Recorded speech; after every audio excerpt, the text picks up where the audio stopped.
Welcome back to the Diet Doctor Podcast. I'm your host, Dr. Brett Scher. Today I'm joined by Michael Moss. Now, Michael is an investigative journalist, an author, and a Pulitzer Prize winner. He's written the book Salt, Sugar, Fat, and then more recently, the book Hooked.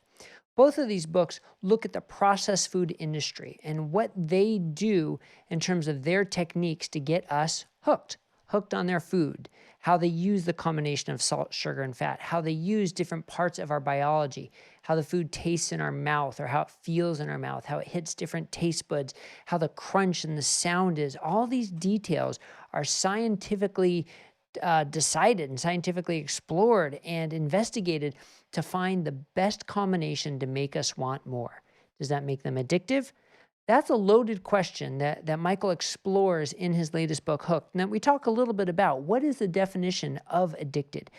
Are all foods potentially addictive, or only certain ones? How do you decide? What are the societal and legal implications, and what are the implications for you as an individual? But I think even though we don't come to a conclusion, and there's a lot of controversy about what addiction means, I think the key is what it means for you as an individual, or for all of us as individuals, that the deck is sort of stacked against us, that we're fighting science that's engineered against us for our health. That for our health, we don't want to eat more and more of these overly processed products, but that's how they're designed. I think that's the main take home. And then what can you do with that information? We explore that as well in this interview with Michael Moss. So I hope this helps you become more enlightened about the process of processed food industries, how that impacts you, how that impacts your health, and what you can do about it. So enjoy this interview with Michael Moss.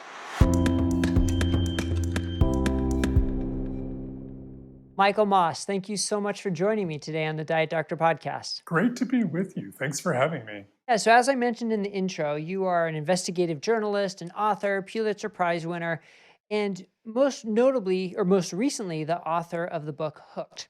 Previously, you wrote Salt, Sugar, Fat, both similarly sort of addressing this concept of how our food system has gotten away from us, I guess you could say, and how it's become industrialized, and this question of free will versus the industry sort of bending their products to override our free will. So obviously that's my quick summary, but tell me a little bit more about your motivation to write both books and sort of the transition that happened within you between the two books. So I kind of stumbled into the processed food industry world by accident. I was actually in the Middle East writing about terrorism when I got in some trouble and had to come home, and one of my editors at the New York Times spotted this outbreak of salmonella in peanuts that were being manufactured on the border of Georgia and Alabama. And I went down, took a look, and that was this incredibly eye-opening event, because weeks and weeks were going by, and these big companies using these peanuts as ingredients hadn't yet figured out that, in fact, they were using them because they'd lost control of their food chain. And so recalls were happening months later than the actual outbreak itself, as people were getting sick all over the country. And then I started writing about pathogens in meat, E. coli especially. And at one point, one of my best sources who tests meat for the meat industry for pathogens said to me, Michael, as tragic as these episodes of contamination are, you really should look at what my industry, he was talking about the processed meat industry, is intentionally adding to its products over which it has absolute control. And he was worried mostly about salt. But that led me to look at sugar and added fats as this unholy trinity, if you will, in which the processed food industry relies on to get us to not just like their products and want more and more of them. So that's what prompted me then to decide to sort of write a book. And pretty early on in the book writing process of Salt, Sugar, Fat, the first book I wrote, I came across this treasure trove of documents that put me at the table of the largest companies as they were formulating, marketing, positioning themselves in the grocery store and in fast food restaurants. And it was those documents that enabled me to meet key insiders who opened up and revealed even more secrets. And the overwhelming sense you get from those documents and that material is that this is an industry that's been driving day and night to get us to love their products and get us to want to come back and more, and has been shaping our eating habits for the last 50 years. Yeah, so I mean that's quite a circuitous approach, starting with terrorism and adding up at the processed food industry. But as I'm reading your books, I'm thinking to myself, how did you get this access? Because this can't be information that the companies want out there. They don't want us knowing how they're purposely manipulating our brain sensors and our craving. So I mean, how are you lucky enough to get access to all this inside data that they don't want public? So, one of the things that became really lucky for me as a journalist is that for many years, as obesity was rising in this country, um, none other than the largest tobacco company, Philip Morris, was also the single largest manufacturer of processed food. Many of the biggest icons in the grocery store, through its acquisition of the old company General Foods, and then Kraft, and then Nabisco. Um, and when the state attorneys general sued Big Tobacco for the incredible public cost to health trouble caused by smoking, um, part of the settlement, this was back in the late 1990s, was that the industry had to turn over millions of pages of documents and put them in a publicly accessible file website. Basically, you can go online and look at. And what people didn't realize is that in the course of scooping up those documents, many of these emails, white papers, strategies, conversational things, business analyses of the food division of Philip Morris got swept up in those documents. So I was able to find those internal records, which Philip Morris had never meant to be made public. And it was those documents that enabled me to sort of figure out what was going on, but then also identify key people who I could then kind of call up on the phone and say, "Hey, I saw that memo you wrote, a few Wow. years ago. Would you mind if I came and spent some time with you? Because I want to get the fuller, bigger picture." That's amazing. So it was just fortuitous that Philip Morris also happened to own the snack food companies that was able to make those documents public. So that's just a fascinating story about how you got that. And it really ties in this analogy between processed food and tobacco, which I think is a great analogy that you weave through your book. But it brings up this concept of addiction, the word addiction, which wasn't really mentioned at all in your first book. Your first book, you really did a great job of showing how the industry is sort of stacking things against us. But in the second book, you really broached the topic of addiction. So, what was it for you that made you sort of realize, well, actually, yes, these can be considered addictive, and we do need to start talking about it with that word and that language? Yeah, there were two things. When Salt Sugar Fat came out, and you're right, I kind of avoided the A word. Being a little skeptical, I have to say, and sort of slightly buying the industry argument that, look, okay, you know, we call our efforts to maximize the allure of our product snackability and craveability and more-ishness, one of the terms that they use. But addiction seemed a little harsh to me. But one of the very first questions I got from news reporters was, "Michael, you end Salt, Sugar, Fat on this positive note, saying knowledge is power, and knowing what these companies are up to can help us decide what to eat and how much. But isn't this stuff you're writing about addictive as drugs? And if that's the case, how can we possibly have any say in the matter?" And so that really got me thinking about that question of addiction. And then the second thing that happened is that, oddly enough, because I thought I had tormented them in Salt, Sugar, Fat as much as any company, Nestle, the single largest processed food company at the time, owned the brand Hot Pockets. And I think in Salt, Sugar, Fat, I called that a poster child for mindless eating, which is one of our problems. Invited me to come talk to their private meeting of research and development directors. I was intrigued, and of course, I had to pay my own way being a journalist, but I wanted to go there and see what they were up to, because this was about a year after Salt, Sugar, Fat. And after kind of giving them the cliff notes of the talk I was giving about the industry's culpability in our eating habits and our over dependence on convenient foods, which Nestle said it was trying to turn the corner on and change its ways, I spent time with their scientists who impressed upon me, you know, all the things they were doing to cut back on salt, sugar, fat, still retaining kind of the allure of their products. And I noticed that all the big companies were doing that. So I started to ask the question, okay, they're, easing back on the things that I focused on in salt, sugar, fat as being problematic for us.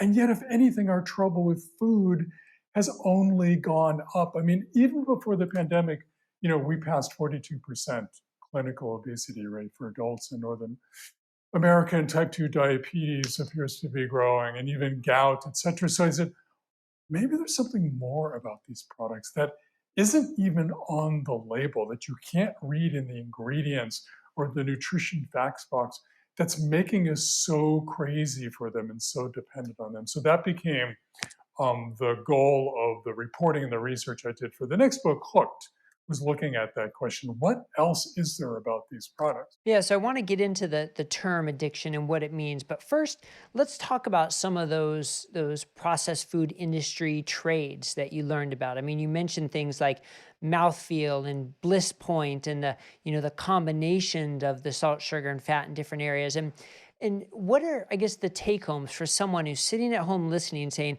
I just can't put those potato chips down. I just can't put those processed food, snack foods down.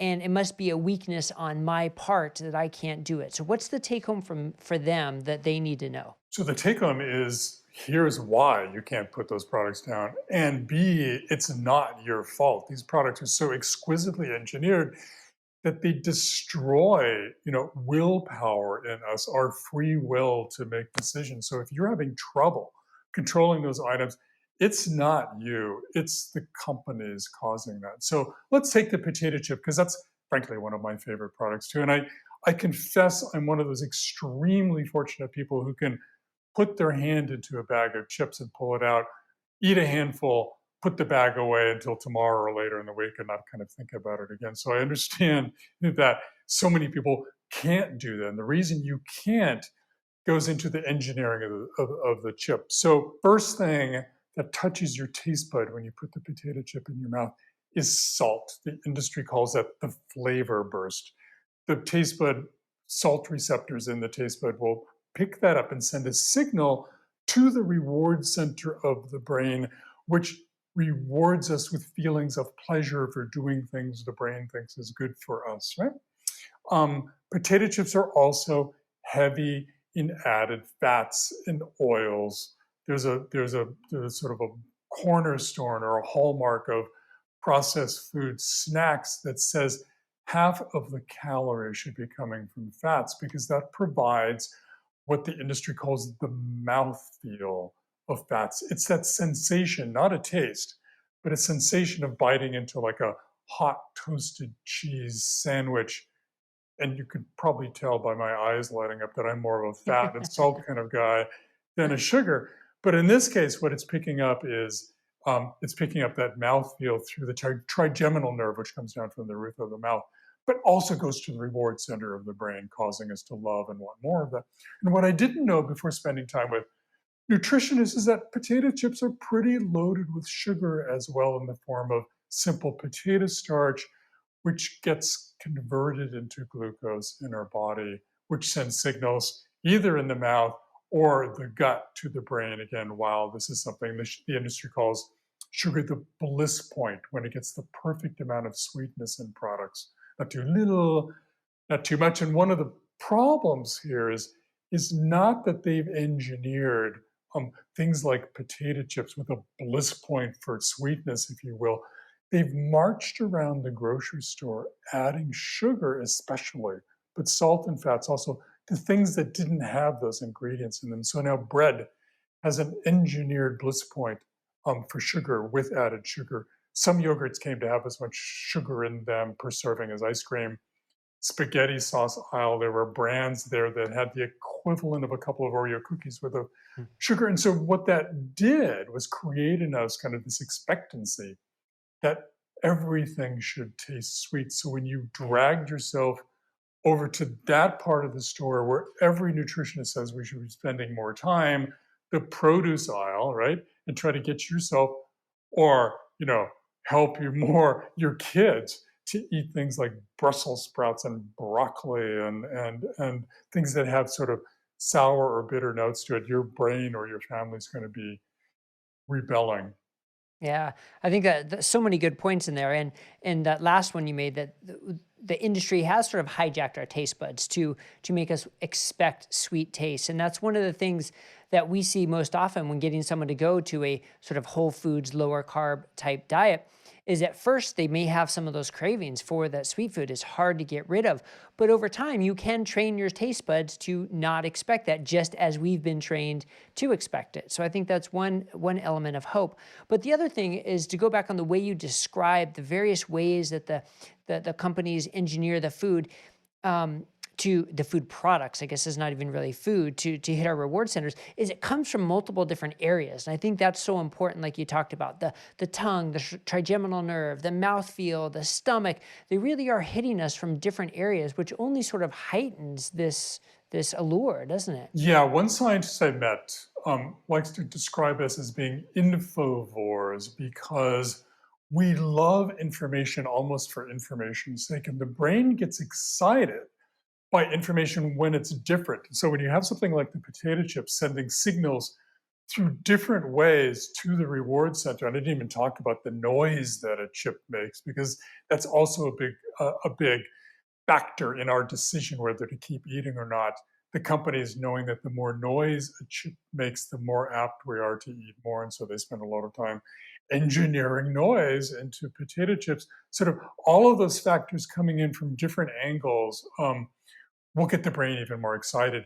And one more thing, which is a scientist who was trained at McGill University and then in Montreal and now is at Yale, did this really amazing experiment recently where she looked at what the combination of sugar and fats does to the brain. And what she found is that unlike eating something that's just sugary or just fatty, which will excite the brain, when you have something in combination, like a chocolate chip cookie, the synergy, those two things working in tandem, will sort of accentuate or rather excite the striatum part of the brain, which is associated with habit forming, right?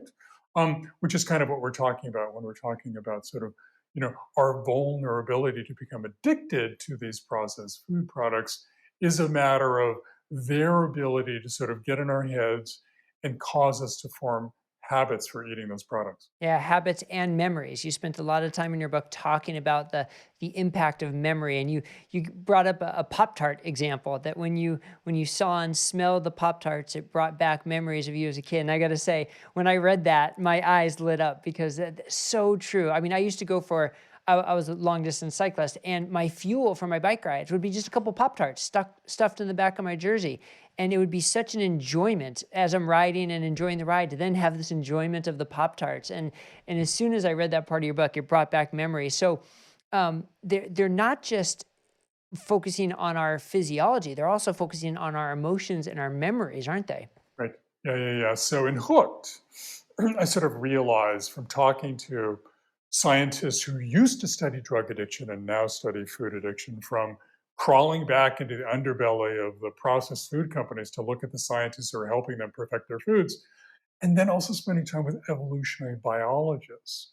I came to realize, and in fact, as one scientist was Dana Small, who sort of pushed back a bit on the addiction thing by saying, look, Michael, it's not so much that food is addictive, is that we by nature are drawn to eating, even overeating. And for most of our existence, that was a really good thing. But the problem is that the companies have changed the nature of our food really dramatically in a way to make overeating an everyday thing. So, one of our instincts is to like food that's inexpensive. It meant less energy expenditure in hunter-gatherer societies. It just made sense. Instead of trying to run down, an antelope for dinner, you just grab that aardvark that's sitting there and eat that. Well, so knowing that the brain gets excited by inexpensive food, the companies use chemical laboratories called flavor houses, which produce kind of those wondrous chemical brews called pumpkin pie spice. again, added to all kinds of products in the grocery store in the fall. But also to drive down the cost of the ingredients, knowing that we'll get excited by a box of, breakfast toaster pastries, that got me so excited and took me back to my latchkey kid when I smelled one recently at the Kellogg's factory. Knowing that we'll get more excited about that if the cost is like 10 cents less than it was the week before. So Hmm. cheapness is one thing we're drawn to, and they tap into. Variability, we evolved to look for different kinds of food. And the conjecture is, that was because we knew or we came to realize that we would be stronger eating different kinds of food because we'll be more apt to get sort of all the nutrients that we needed when we're living in the wilderness, right? And so not having total control over our diet. And so we're drawn toward foods that's highly variable. And so what do the food companies do? That's why you walk in the cereal aisle and there are 200 versions of sugary starch there waiting for you, knowing that the brain gets excited about that. And maybe the third way that they tap into, not using additives, but our own kind of basic instincts, is calories. I didn't know, but we have sensors in our gut, possibly even in our mouth, that tell the brain how many calories there are in the food or the drink that we're eating. And the brain gets more excited, we know from recent experiments, the more calories there are in the food. And again, Hmm. this made perfect sense, right, for most of our existence because getting food that had more calories meant we were able to put on more body fat. And more body fat meant that our brains could grow and we could get through lean times and we could have more babies, right?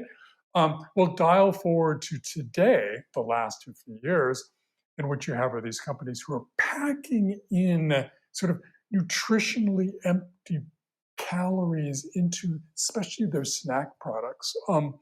And these excite the brain in kind of the same way calories always have, to the Hmm. detriment of kind of our ability to kind of put the stop on things, say, hey, wait a minute, is it really good to be eating this entire bag of Fritos, given that it has like almost a full day's worth of calories? Yeah, yeah, very good summary of the different ways it affects us, and from an evolutionary standpoint, they've not just hijacked our biology, but they've hijacked our evolution, and capitalized on it. So one of the questions then is, well, are these just evil people trying to make us sick, and should they be held culpable for that as an industry, or does everybody know what's good and bad for them? Everybody makes their own choices, and they're just brilliant marketers and brilliant scientists, and they're not really trying to make us sick. They're just trying to maximize their profits. How do you see those two sort of competing theories? So I opened the book with the story of Jaslyn Bradley, who was one of the two teenagers in New York City who sued McDonald's back in the early 2000s for making them obese, overeat. And they kind of got laughed at by the media, and certainly, they got creamed in the court with their lawsuit. Ultimately, it wasn't successful, but one of the elements in that case really intrigued the federal judge who was handling the case. And that was the charge that they made that these foods were addictive, because basically he looked at it and said, well, if that's true, if these foods have some hidden element that we don't sort of fully understand what it is and how it works, then that would put a whole new spin on personal responsibility. Because I think even up until this point in time, juries, um, you know, being presented with a food case of overeating against the food industry is going to be a little more cautious about holding them accountable as compared to the tobacco industry, because of that kind of sense that food, we still have sort of this large amount of personal responsibility. And everybody knows that, overeating at a fast food restaurant is going to cause you health trouble. But the addiction factor to this, and the ways that these foods are in many ways even more troublesome than cigarettes, alcohol, and drugs, I think could tip the scales. Yeah, I mean, and it's also the concept we have to eat, right? We don't have to smoke. We don't have to do drugs. People can choose to do those, but we have to make decisions about what we eat on a daily basis.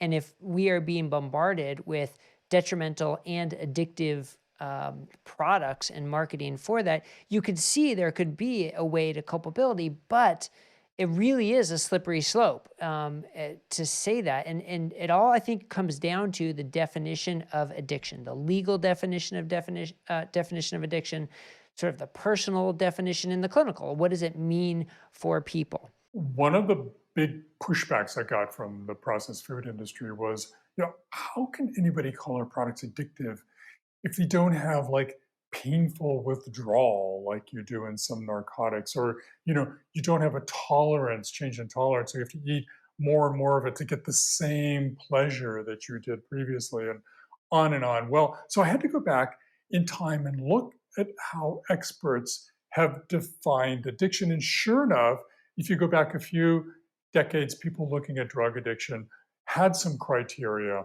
that certainly wouldn't fit many aspects of these food products we're writing about, including painful withdrawal. But over time, they came to realize that not all drugs will cause painful withdrawal symptoms, nor will all drugs, illicit drugs that people are becoming addicted to, cause things like needing a higher or lower tolerance, or needing more of the drug for the same kind of reward, feeling of pleasure. And so experts who worked in the field of addiction began broadening the definition out, dropping some of those kind of very specific criteria. But the real eye opener for me came when I ran across some legal proceedings in which none other than the head of Philip Morris in the year 2000 was being asked how he defined addiction. And he said, addiction is a repetitive behavior that some people find difficult to quit. And that was such an eye opener for me because Philip Morris is arguably, an expert on addictive behavior when it comes to substances like cigarettes. But at the time in 2000, it was also the largest manufacturer of processed foods in North America. And so, knowing what he spoke of, that definition, especially the some people, I thought was entirely fitting to many of the company's biggest sort of products in the grocery store. Because one of the characteristics of addiction is that not everybody gets tripped up. Not everybody becomes vulnerable to these substances. There are people who can smoke casually, infrequently. There are people who can drink moderately. There are, and don't get me wrong, I'm not encouraging anybody to do this, but there are people who use heroin casually, without harmful effect that we would associate sort of with addiction. And I think that's just really important to understand. The other pushback I got from the industry is, how can you call our products addictive? Because not everybody loses control over Hot Pockets or Lunchables or a bag of potato chips. Well, the reason is because not everybody at all times of their lives are vulnerable in a way that makes them lose control. Yeah, and that, I mean, that's such a good explanation, but also a very troubling explanation. So if you go back to that definition, it's so simplistic, a repetitive behavior that some people have trouble quitting. Just it's so simplistic, and it almost makes me think like if we make it that loose, then everything's addictive. And if everything's addictive, then nothing's addictive, right? Is there somewhere there's that like slippery slope? And here's why it matters though. I mean, when it comes to, look, you as an individual, any of our listeners as an individual, as a clinician dealing with an individual, you can understand when things have addictive tendencies and need behavioral interventions to address those addictive tendencies. It's very Right. different if you're trying to say this is an industry that needs to be regulated, that is causing $300 billion versus of healthcare expenditure every year, and therefore we need to put taxes and regulations, which is obviously a slippery slope. But that, I think, would require a much more stringent definition. Or do you think a loose definition like this could still fit? I think it's kind of, you can apply different definitions, different shades of that definition to different aspects, whether you're trying to help someone in a clinical setting deal with eating disorders. And there are people who've come up with other sort of criteria to look at, to define whether people are absolutely kind of horribly out of control with their eating habits, which, by the way, seems to apply to 15% of the population at that end of the spectrum, or whether you're just kind of describing the loss of control that and the trouble that many of us have having fallen so hard for convenience foods and just kind of missing the love and the beauty of home cooked meals that are enjoyed slowly with family and friends. So I think again it's going to comes back to this spectrum of kind of where you are, where people are, where what aspect of the trouble you're dealing with in terms of either changing your own values in food or holding these companies accountable for having spent the last 50 years trying to dictate to us what we should value in their products. Yeah, and so now we're sort of transitioning into what we can do about it. So there's sort of what we can do about it from a personal level, and then what we can do about it from a societal level. So I think let's take the societal level first, because I think it's a little more complicated, because then it does rely on sort of definitions and taxes and government interventions. And Mm. do you think there's any hope for that? Because I mean, look, again, we could go with the tobacco industry analogy. It's probably similar economic impact and health impact, and there's no question that it's dangerous and harmful, but it's still legal. I mean, we have restrictions around it, we have taxes and so forth, but the lobbying in the industry is so strong. I mean, if you were an outsider and you should be able to look at this and say, there's no way these things that cause cancer and heart disease and are unnecessary should be legal. But yet we haven't and probably never will take that step for so many reasons. Do you see the processed food industry the same way? Well, I think people who've studied our tobacco consumption agree that the sort of single biggest factor in getting people to dramatically reduce their smoking rates, was the taxes put on products. Because look, I mean, we love money as much as we love cheap Mm. food, right? And so, just a little bit of tax on things like sugary drinks has been shown in the few places where it's tried to have like a significant nudge effect in kind of like pushing people toward better decisions. And you can almost see parents shopping in the store with their kids and the kids wanting the soda and the parents going, okay, you want to pay for that with your allowance because there's a tax on that now. And the kid going, whoa, wait a minute, right? So, that seems to be kind of one approach from a government societal level that maybe can have some consequence. I mean, the thing that got big tobacco, brought it to its knees was the litigation by the state attorneys general, which went after it not on the grounds that smoking is bad, evil, but on the grounds that they were having to foot the bill for the tremendous hidden cost in smoking, the healthcare, right? And so, as a matter of settling that huge case, they not only extracted, gazillions from the tobacco industry, but they got them to pledge reforms that maybe helped reduce our dependency on cigarettes as well, including sort of their marketing strategy to younger people. And I was really interested when I came across a former corporate attorney at Kraft, who came up with a similar strategy for going after big food, that you would sue big food not because they're making food that's bad for us and causing health troubles, but to recover those healthcare costs. And sort of as part of that sort of litigation, then you would work on marketing and formulation reforms that could help us kind of regain control of our products. So where does that stand? I mean, does that Oh, have any yes, you had to any ask pos- that question. So he came up with this brilliant proposal, very detailed, sent it to 17 of the most likely state attorneys general in the country, and he heard back from Zippo, none of them. And his sense is that, these huge issues that we grapple with kind of ebb and flow over time, and that maybe it just wasn't the right time to sort of catch everybody's attention in looking at these food products and the huge influence they have on our health and our habits and our enjoyment of life. I think there's something else going on here too, which the companies have spent so much energy convincing us that their products are cute and laughable and fun that you can hardly imagine there being, a big march down the street of people protesting Oreo cookies or Twinkies because it just kind of still seems silly.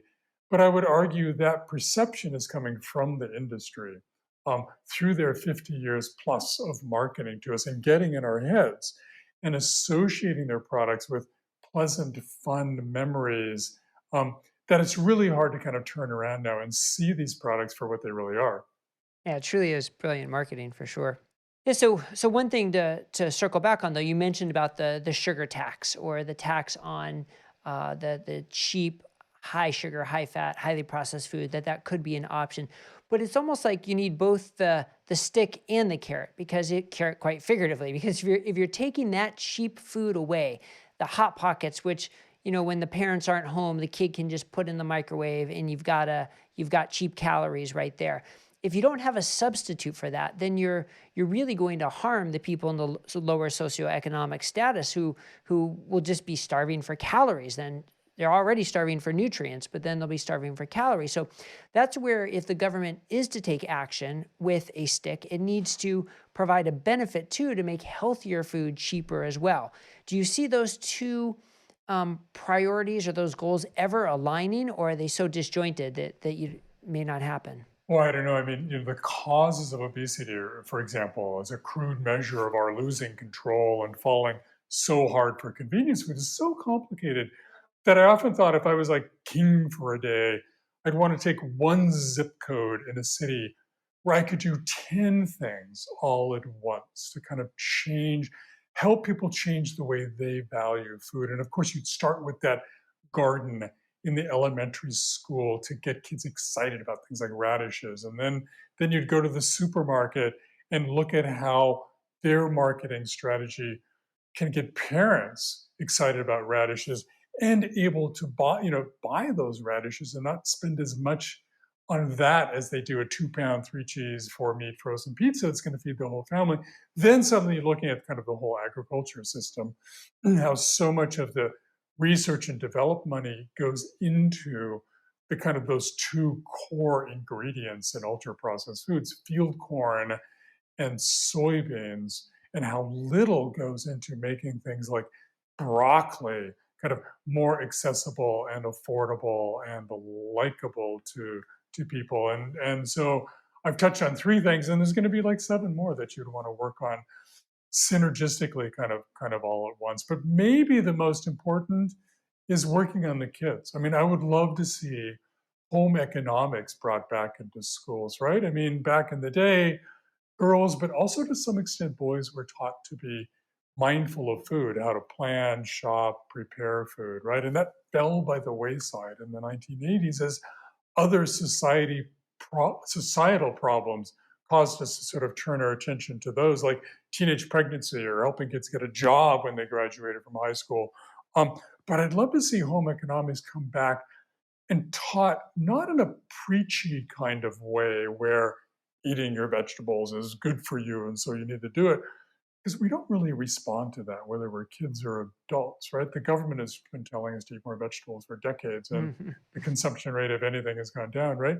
But more sort of having a conversation of food and teaching food almost in the sense of the political sense of food. And by that, I mean, this decision that we have, which is, do we want to let these multinational corporations continue dictating to us what we should value in food? The immediate gratification, the yumminess, the mouth sensations, or do we want to tell us?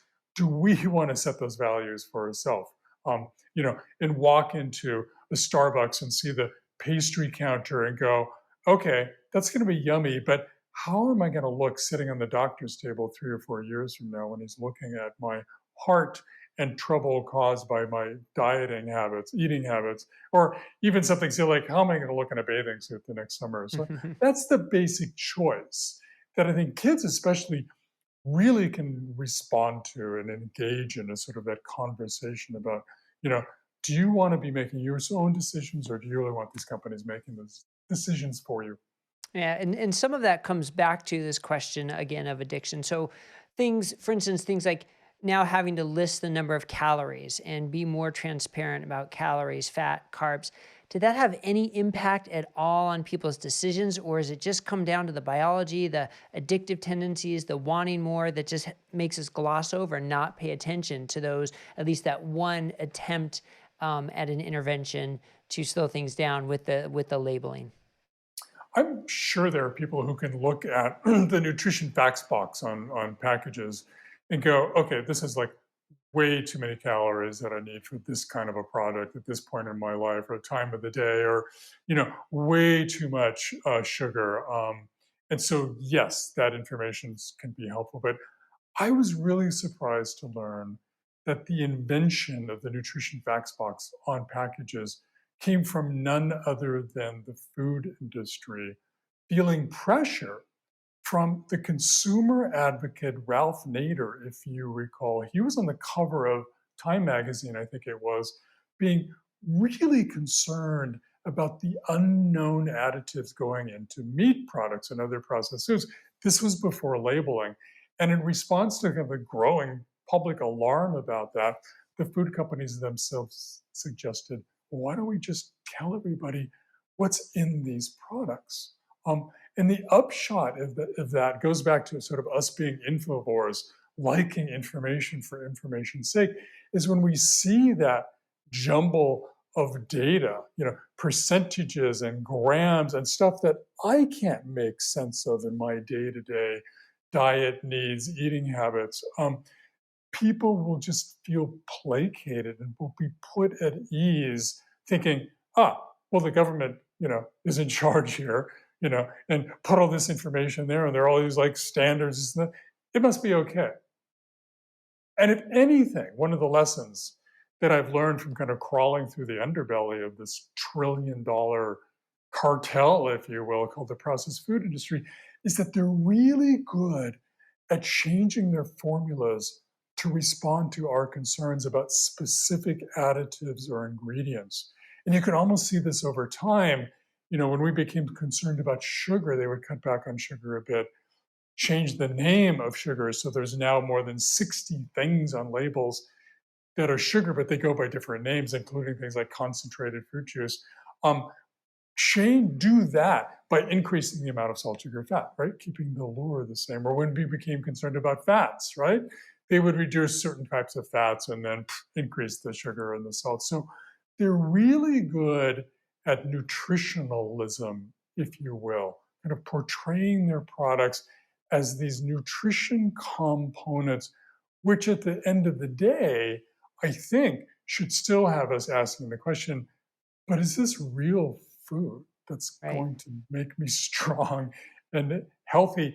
And that the answer to that question can't necessarily be found on these product labels. Yeah. So, I mean, after going through this, going through so much of what this industry has in their toolkit to control us and to control our behavior, are you optimistic that we as a society can overcome this and improve our health as a means of overcoming it? Well, it's really tough. I mean, more and more people are caring about what they're eating. And that actually translated into a remarkable moment. I think it was 2015 in Florida, where the heads of the biggest companies got together to meet publicly with investors from Wall Street. And one after another of the company executives confessed that they were losing the trust of their customers. Sales of the junkier stuff in the store were going down because people were starting to act on their growing concern about what they were putting in their bodies. And that certainly gave me a moment of hope that this industry, could and will sell us things that are good for us, as willingly as they sell us things that aren't so good for us, if only they can make money kind of doing that. But dial forward, and I have to say that there was kind of more bad news. And you can look just as I do with Hook, kind of the steps the industry has taken to kind of deal with our growing alarm that these products, in fact, have an addictive element to them. So one of the things that they've done is added that wonder kid of nutritionalism, now protein, which in some circumstances and some diets may have a satiating effect, allowing us to feel fuller, faster, that can maybe help us eat less at the end of the day. They're doing things like adding, grams of protein, extra grams of protein to sugary cereal, right? Losing completely the sort of context of how that protein is being added. Fiber is another aspect of kind of whole vegetables. that nutritionists, scientists think maybe is kind of the mystery ingredient in those that help us slow down our eating, feel fuller faster. But in response to sort of that little bit of knowledge, the food companies have been adding a couple of dozen versions of fiber to their products, which let them jack up the number of grams of fiber on the back of the package. But by and large, the research that has been done on those fibers, some of which were created in the laboratory, they're artificial. By and large, that research shows that they don't have any satiating effect. They don't make you, or at least there's no evidence that they cause people to feel fuller. So those are kind of two ways that they've not only kind of exploited our natural biology that causes us to want to overeat, but they're also exploiting our eagerness to kind of change our own eating habits. Yeah, and I think protein and fiber are two great examples, but like you said, the whole food version of it is very different from the processed food version of it. One of the benefits of fiber containing foods is they have a lot of bulk and a lot of water, and they take up stomach room, but that part completely goes away when you're just adding it to the processed foods. And similar with real food, protein comes with other nutrients and also usually kind of bulky, satiating food. But again, does that completely go away when you mix it in a lab with salt, sugar, fat? And so it's kind of not the same, but their marketing may make it seem like it's the same because we know we need protein. We undereat protein as a country, probably, and as a society. So here's a way to get more. And it's great marketing, but it doesn't translate to health. So whenever you have this intersection of marketing and health and the downstream effects, I mean, it sort of screams for some need for regulation, but regulation that we're not seeing. And I don't know. I guess I'm not optimistic that we will see it. So it does come down to public knowledge, individual choices, getting as much information out there as possible, getting it taught in school to the kids. So if someone was going to say, what can I do today to help? I mean, should they start at their local school? Should they start with their local politicians? They can vote with their pocketbook. Like, what do you tell people to do to really make an impact today? I mean, I think you would start on those 10 things, whichever one of those sort of, drew your interest the most. If you're, somebody who could help organize a garden in your school or knows, a gardener who could get kids excited, because a lot of that comes down to the person, right? Handling those radishes and the broccoli raw, get kids excited about that. Then that's kind of where you want to pay attention. If you're just dealing with your own trouble with food, right? It also is going to depend where you are on that spectrum. And one of the lessons from the world of drug addiction is that cravings can come on so strong that they completely wipe out our ability to sort of execute willpower, if you will. They destroy free will in this matter.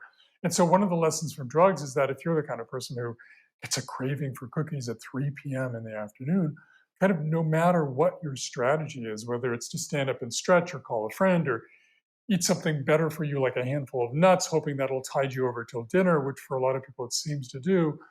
You need to be doing that, executing that strategy at 2:55 in order Mhm. to ward off that 3 p.m. craving, or you're not going to be able to do it. And again, the lesson here from the world of other addictive substances, it's not your fault. It's not a lack of willpower on your fault. It's the exquisite engineering that goes into these products in a way that's designed to sort of send our brain into overdrive and cause the stop part of the brain to fall asleep. Yeah. Well, I certainly agree that knowledge is power. It's not everything, but it's certainly a power and a good place to start. And both your books really help lay the groundwork and really help educate people about what is going on. And for those who don't know it, I mean, it's completely eye-opening if you haven't heard about this before. So definitely worth reading those books because knowing that can help you realize it's not your fault, help you realize there are steps you can take to improve your health. So what do you see as the next step in general, and what's the next step for you to go from here? So I think in general, I think the next step is just to sort of help more people kind of see behind the tricks that the food giants are playing and sort of understand why it is they're losing control. And again, in a way that, shifts the blame and responsibility from them to the food companies and what I think is a real sort of justified justified way. I mean, me, I'm continuing to speak about both of my books, Hooked especially. When the pandemic ends, I'm really looking forward to going back on the stage in front of a live audience where you can connect more easily to people. And I think when Salt, Sugar, Fat came out, I gave upwards of 3 dozen public talks in, at big schools, little schools too, companies, organizations. So I'm going to continue spreading the word about what I've discovered in this whole area um, as a journalist. Yeah. And so, where can people go to learn more about your books and about your message? Yeah, so I have a website. It's called mossbooks.us. That's mossbooks.us. And the books are there. Places to buy the books are there, whether you like Amazon or indie bookstores. I'm also kind of keeping track of the great interviews I'm doing, like this one, and so people can kind of catch up. I think since Hooked came out, I'm up to 80 interviews now, some of them with big TV channels and radio stations, but also really terrific podcasts like yourself. So people can follow along. And last but not least, my email is there so they can reach out to me. I'm really delighted to get messages from people, and I'll respond as quickly as I can. Well, that's great. That's great. I mean, I really hope people take notice because this is important information that people need to know. Whether the word addiction applies or not, it still applies so personally to people, and they need to have the knowledge so that they could take the steps to improve. So, thank you for all your work, and thank you for joining us today on the Diet Doctor podcast. Thanks for having me.